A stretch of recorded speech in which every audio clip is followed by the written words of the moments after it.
Ay nako. Gandang tanghali. Kanina yung video ko hindi na naayos. So, video ako na hindi ko napansin, mali yung pagkaka-video ko.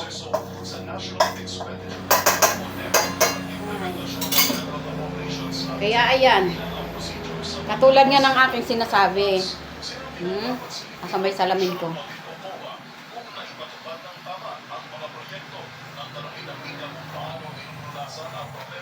Sa 2025 national budget, itininaw walang alamang DBM sa budget insertions at magandaan niyang hakbang kung bubuksan sa publiko ang mga budget deliberation hanggang sa level Meron kasing ganito po yun. I-share ko lang din naman po to sa inyo. Huwag niyong mamasamain.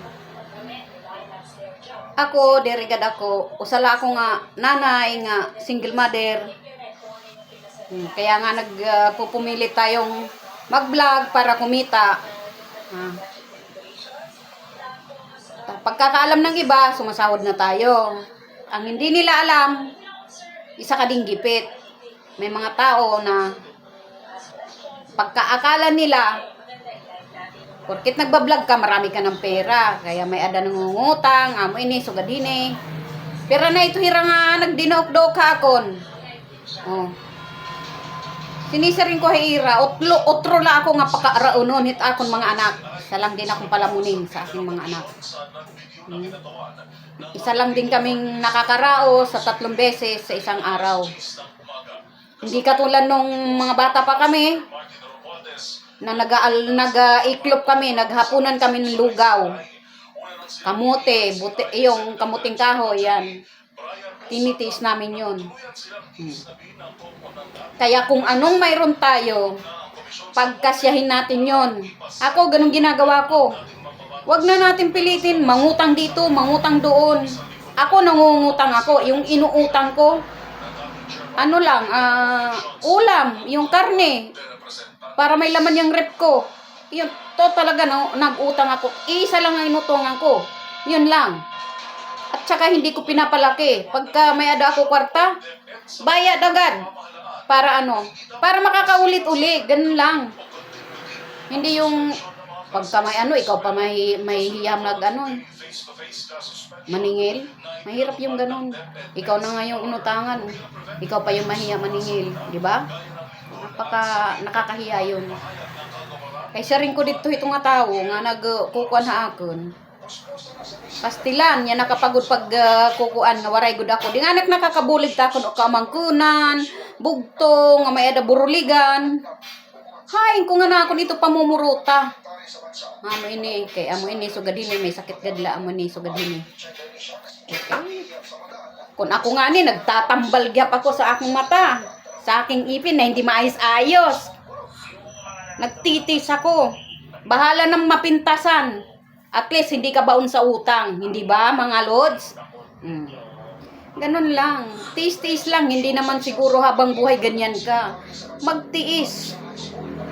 Kung anong mayroon tayo, pagtiisan natin. Huwag natin pilitin ng isang bagay na hindi naman kaya. Kung ang ating mga asawa ay OFW, kung magkano man yung pinapadala sa atin, pilitin natin pagkasyahin. Huwag natin sanayin ang mga bata sa luho, sa ganito, ganyan. Yun ang Kasi naman din ang gagawin natin. Mababaon lang din tayo sa utang. Huwag din tayo nangungutang ng kung ano-anong mga bagay-bagay. Mayroon lang tayo maipasikat. Ganyan. Hindi nga ako makapagbigay sa akin mga pamangkin, kapatid. Yan. Mga kamag-anak na isa din nangungutang, wala nga din ako maibigay kasi wala naman talaga wala akong trabaho. Pay kung nasahod na kita sa ating pagbablog, waray pagad kita ito pakakaagom. Hindi pa tayo nakakatikim niyan. Kaya sinisipagan ko na nga paggising ko, ayan na magsayaw-sayaw ka na, magsayaw-sayaw ka na. Nang sa ganon, may ada na kitang pampos. Ang sabi nga ng idol ko, sipagan lang daw, sipagan. Ano pang sipag ang ginagawa ko? Kahit sa Facebook. Pastilan, na-restrict ka na lang ang tanan. Hasta pa yan, na waray ka pa sweldo. Na-expire na lang mo mga Mga tala, waray kalagya pito ya agum pastilan. San o daw la ito kaya agumi. An ako la ito pinangangamuyo nga. Magkada naman unta ako para Pasko. Magkada ako kwarta, Lord. Diba? Ganun lang. Tiis tayo kung ano man. Kasi andyan ang Panginoon Diyos. Samahan natin ang pagdadasal. Huwag natin isipin na, oo, kailangan ni ganito, ni ganon. Anong gagawin mo kung wala ka din? Alang naman mangutang ka. Sabi na nga natin tutubuan, hindi ako nagpapatubo. Kung mayroon ako, okay lang. Lalong gipit-gipit ka, yung pera mo magkano lang, ipapautang mo pa? Ay, sorry talaga. Sorry. Pasensya na. Yan lang ang ano ko, pasensya. May nagsasabi, ang pasensya hindi nakakain. Jesus, talaga naman, ano ang gagawin mo? Ako sa dami ng mga pinagdaanan ko, wala akong malapitan. Kaya ang ginagawa ko sarili ko, nagtitiis ako. Kasi anong gagawin mo? Malit lang ang sahod mo nung nagtatrabaho ka. Isakto lang para sa mga anak mo. Di ba? Kaya yun. Tiyaga ang kailangan natin, tiyaga. Pagtiyagaan natin kung ano mayroon tayo, matuto tayo magtipid. Di ba? Kumbaga sa kumot, matuto tayo mamaluktot. Talaga naman, mamaluktot tayo para pagkasya tayo sa kumot at hindi tayo malamigan at makain ng lamok. Diba? Galing. Pag-ipin mo. I-smile ka na naman. O, diba? Ganun lang yun. O, so, sige na po. Naisishare ko lang. Naisishare ko lang yung mga na tao nga nagduduok nga diha akon kay may kinahanglan amo ini sugad hini. Stilan, pasensya na gad kamo kay waray dirag kita kwartahan. Salamat everyone. Suportahan nyo naman po ang aking channel. Yan lang po.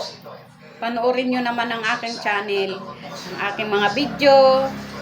At huwag nyo pong pagsasawaan. Maraming salamat po.